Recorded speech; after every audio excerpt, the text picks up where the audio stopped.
This is the Horse Radio Network. This is episode 603 of Horse Tip Daily. A different horse tip, a different equine topic, a different equestrian expert every day. Horse Tip Daily brings the world of equine knowledge to you one day at a time. This tip is brought to you by Kentucky Performance Products. Visit them at kppusa.com.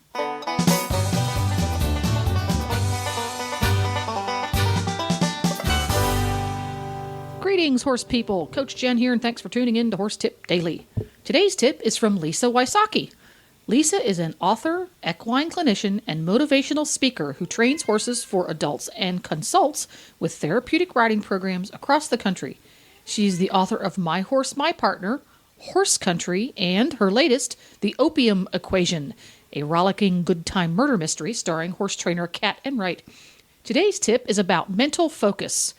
What is mental focus, how to achieve it, and how to keep it. But first, a word from today's sponsor, KPP. Well, if you're a regular listener to the show, you know we talk a lot about Kentucky Performance Products, and that's because they are a name you can trust to give you the most value for your supplement money. Kentucky Performance Products offers supplements designed to target specific problems and are made with high-quality ingredients included at effective levels. The company's supplements are intended to complement, not compete, with your dressage horse's current feeding program, guarding against oversupplementation, and each product is backed by sound research and a money-back satisfaction guarantee. And today we'd like to talk to you about Nalox, the original equine antacid. It's recommended by veterinarians and leading horsemen as a way of maintaining a healthy stomach, which reduces the risk of ulcers. Nalox can be given daily to horses exposed to stressful conditions or as needed when shipping, competing, or during stall confinement. You know, you can learn about Nalox and all the products at Kentucky Performance Products at kppusa.com. That's Kentucky Performance Products at kppusa.com.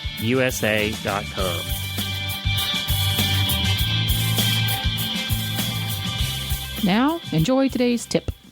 Welcome back, Lisa Wysocky, author, clinician, speaker, great horse gal. What is our tip for today?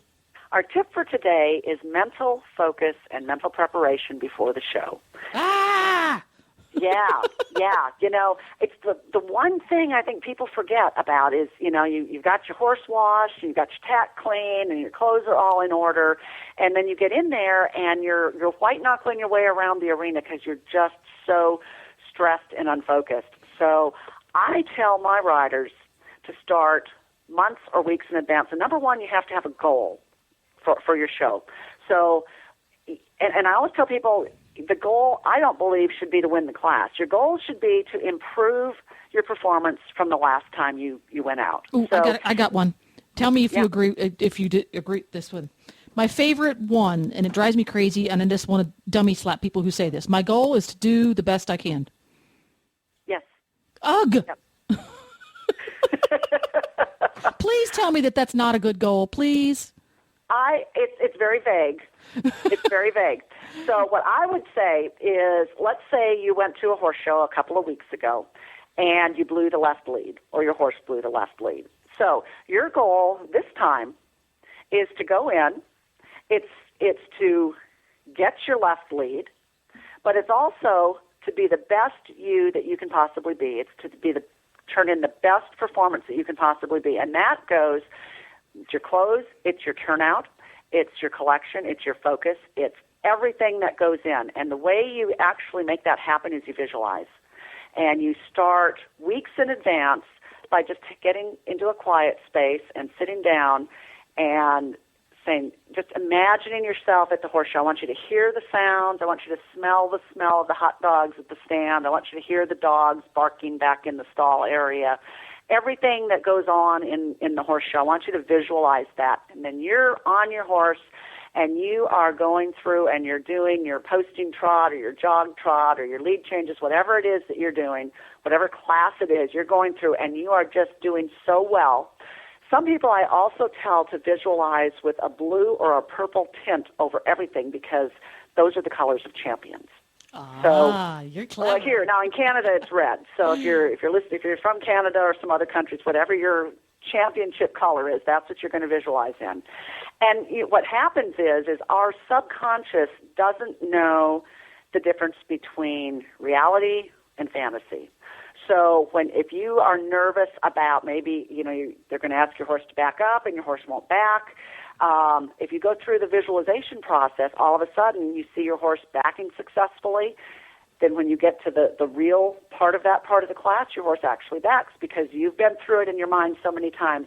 And it takes away all of the stress. It takes away all of the anxiety and the nervousness that you can transmit to your horse that makes things go just totally awry.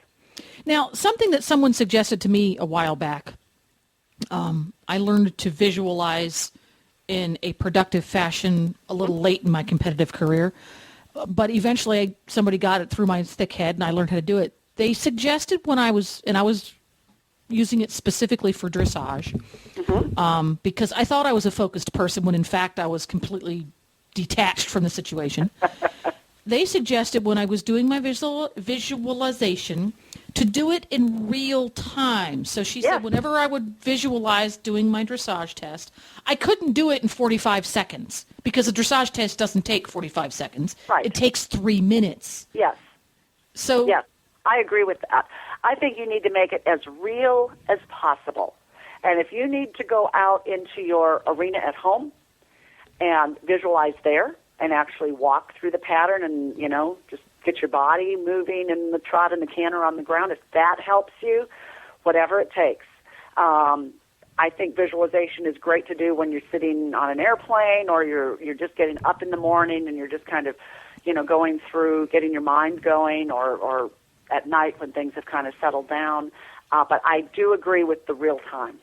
Absolutely. Now, for somebody who's never worked with this technique before in any aspect of their life, what would be a really simple thing to practice visualizing on to kind of get the knack of it?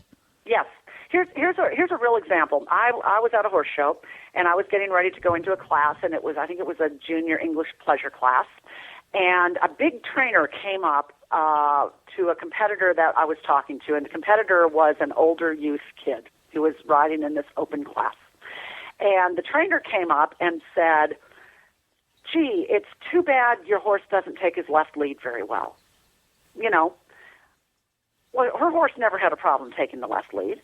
But, of course, he put that thought into her mind, and, of course, the horse blew the left lead, and then she had this phobia about left leads for months afterwards. Aww. I know, and I thought, number one, it was a huge compliment to her that the trainer thought that she was enough competition that he wanted to mess with her to make her about screw up. But it was a life lesson for her that she had to learn, and she wasn't one of my youth kids, but I later talked to her, and she told me that visualization really got her out of that. So, if you have one thing, I suggest to people, what's the one thing that makes you nervous, makes you anxious? What are you concerned about in the class? Maybe it's that the horse won't go over the jump. Maybe it's, you won't get your diagonals right. Maybe your horse won't bend. Whatever that one thing is, I want you just to sit there and just really just get real quiet and just where you don't have a lot of distractions, turn all the noise off, the music, the TV, everything, and just watch yourself and your horse.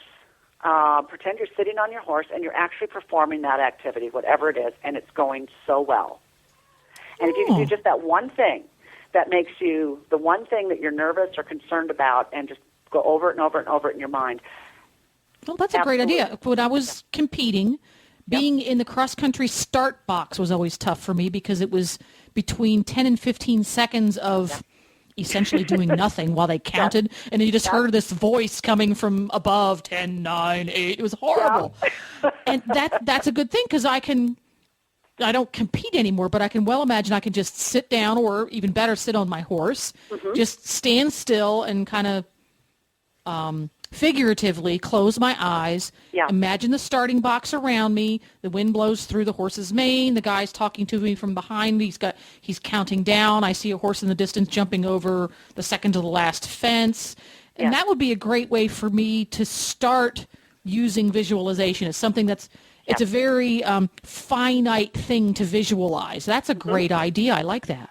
Yeah, well, thank you. And then the other thing is the day of the show and before the class, I think it's really important that the rider or competitor get someplace a little bit quiet, get away from all the activity that's going on, whether it's you're just hanging out with your horse in the stall or, you're even in the bathroom, wherever it is where you're into your trailer. And just take a couple of deep breaths and just focus. Just take 30 seconds to just focus on the task at hand. What is the next class? What do you want to get out of it? What do you expect? And I really love self-affirmation. You can say things to yourself like, I can do this. We're going to be great. We are great. We're fabulous. We're a great team. Things like that really, really help boost your confidence going in. And again, it goes back to the subconscious kind of remembering that and saying, oh, we're great. We're fabulous. And you know what? You actually are. And you will do so much better. Yay. So visualization, practice it at home so that you can practice it at the show. Yep. And positive thoughts before that class starts. Get to a quiet spot. Yep.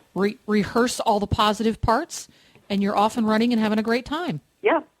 Yay. Yeah. Great stuff. See, almost makes me want to go out and go to a horse show, but not quite. Thanks again, Lisa. Tell our listeners where they can find you on the interweb. Yes, it is Lisa Wysocky, WYSOCKY.com, and the books and DVD are available in stores and online everywhere. There we go. We'll see you next time. Thank you.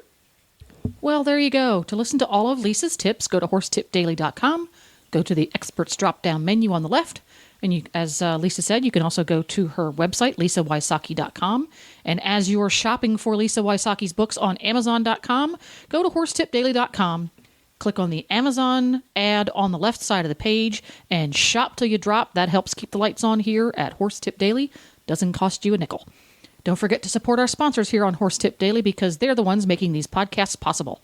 Today's tip has been brought to you by Naylocks. Ask for Naylocks by Kentucky Performance Products at your local feed or supply store, or visit them online at kppusa.com. Please stop by the Horse Tip Daily Facebook page and let us know what you think of the tips you hear on the show. It's also a great place to tell us about topics you'd like us to cover on the show. You can subscribe to all of the great shows on the Horse Radio Network through iTunes or Zune and get your horse podcasts automatically downloaded to your iPod, Zune, or MP3 player. I'll be back again tomorrow with another new expert and a different horse tip. Until then, go ride your horse!